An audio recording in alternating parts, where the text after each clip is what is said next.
de los árboles. Fíjense, quiero que noten que está hablando de árboles y luego habla de uno.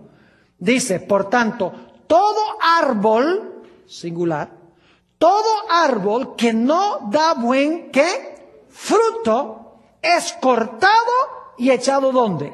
En el fuego. Yo pregunto, ¿es ese un mensaje de juicio? Sí. Oh, claro que sí. Ahora, ¿a qué árbol se estaba refiriendo Juan el Bautista cuando dijo, cualquier árbol que no produzca fruto será cortado y echado en el fuego? En realidad estaba hablando del pueblo judío, que profesaban ser hijos de Abraham, pero sus obras, sus frutos mostraban que no eran hijos de Abraham. Ahora, yo quiero compartir con ustedes una historia, no la vamos a buscar, pero se las voy a relatar. Al final del ministerio de Jesús, solo unos pocos días antes de su muerte, Jesús vio en la distancia a una higuera y tenía hambre. Y le dice a los discípulos, miren, vamos allá a la higuera a ver si conseguimos algún fruto, porque tengo hambre. Y los discípulos, está bien, nosotros también tenemos hambre. Y van con Jesús y cuando llegan al árbol, esa higuera con hojas hermosas, frondosas, dice la Biblia que no tenía ni un solo higo. Ahora, en Tierra Santa, cuando la higuera tiene hojas, significa que debe tener fruto. Porque primero le sale el fruto y luego después le salen las hojas anunciando que tiene fruto. Si tenía hojas, debía haber tenido fruto, pero no tenía. Es decir, era un árbol que no había producido fruto. Y por lo tanto el Señor Jesucristo le dijo a ese árbol, nunca más crezca fruto sobre ti, jamás. Y dice la Biblia que el siguiente día, cuando Jesús pasó con los discípulos por allí, esa higuera se había secado desde sus raíces. Esa higuera representaba al pueblo de Israel, que iba a rechazar al Mesías. En el año 34, al concluir las 70 semanas, se iba a cerrar la puerta de la gracia, no para los individuos. Dios ama a los judíos, pero para la nación judía se iba a cerrar la puerta de la oportunidad y el evangelio iba a ir a los gentiles. Y fíjense que en el año 70 no solamente el árbol fue cortado, sino que fue echado en el fuego, porque la ciudad de Jerusalén fue quemada con fuego por las tropas romanas. Es decir, que Daniel profetizó 3 grandes eventos de la vida del Mesías. 1, su ungimiento. 2, su muerte. Y 3, el cierre de la puerta de la gracia para la nación judía. Juan el Bautista se levanta y predica esos 3 mismos asuntos. Bautiza a Jesús cuando es ungido. En segundo lugar, lo presenta como el Cordero de Dios que iba a morir. Y en tercer lugar, dice, si la nación judía no produce fruto, será que cortada y echada ¿dónde? Y echada en el fuego. Qué interesante este proceso, ¿verdad que sí? Matemático. Hemos visto 4 ejemplos hasta ahora. Necesitamos en los últimos minutos que nos quedan ir a nuestro último ejemplo. Ahora, dicho sea de paso, ¿sacó Dios a un remanente como resultado de la obra de Juan el Bautista y luego la obra posterior de Jesús? Claro que sí. En Romanos, el capítulo 11, el apóstol Pablo lo llama un remanente salvo por gracia. Fíjense que los discípulos todos eran judíos. Y eran muchos de ellos discípulos de Juan, que aceptaron al Mesías. Es decir, bajo el liderazgo de Juan y Jesús, que vino después de él, se salvó a un remanente. Cuando Dios juzgó a la nación judía, también Dios recuperó de entre los gentiles a un remanente fiel a él. Ahora necesitamos ir a nuestro último ejemplo. Daniel tiene otra profecía. Se conoce como la profecía de los 2300 días. Se encuentra en Daniel 8 y el versículo 14. Si quieren ir allí conmigo, Daniel 8 y el versículo 14. Dice, y él dijo, hasta 2300 tardes y mañanas, luego el santuario será purificado. Ahora, sabemos que las profecías, días, representan años.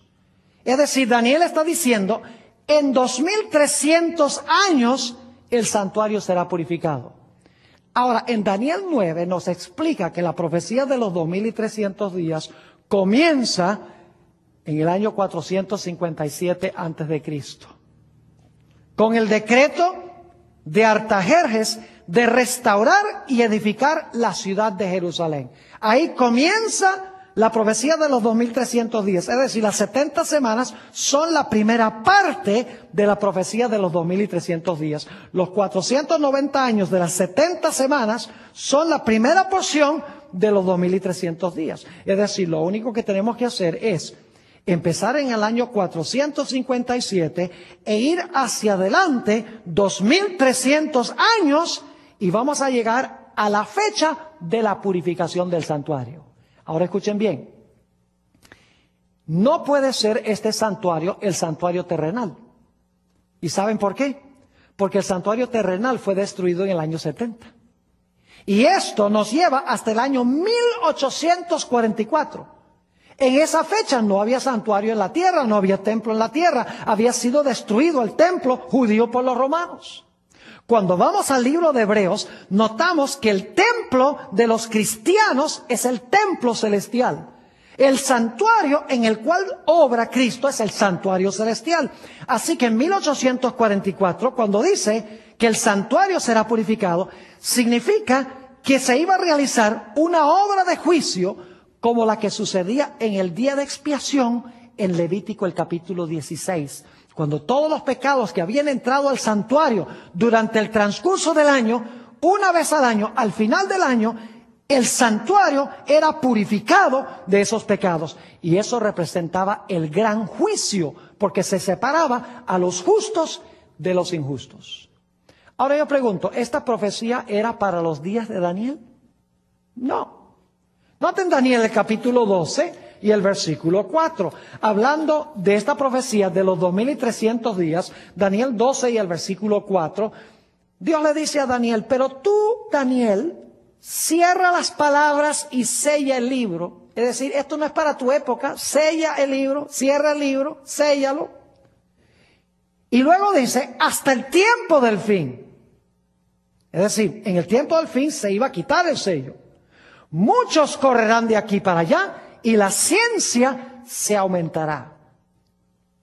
Es decir, el libro de Daniel no era para la época de Daniel, especialmente la parte que tiene que ver con los 2300 días, no era para los días de Daniel. Se iba a cumplir milenios antes o después de lo que había dicho Dios al profeta Daniel. Noten también el versículo 9 de Daniel 12.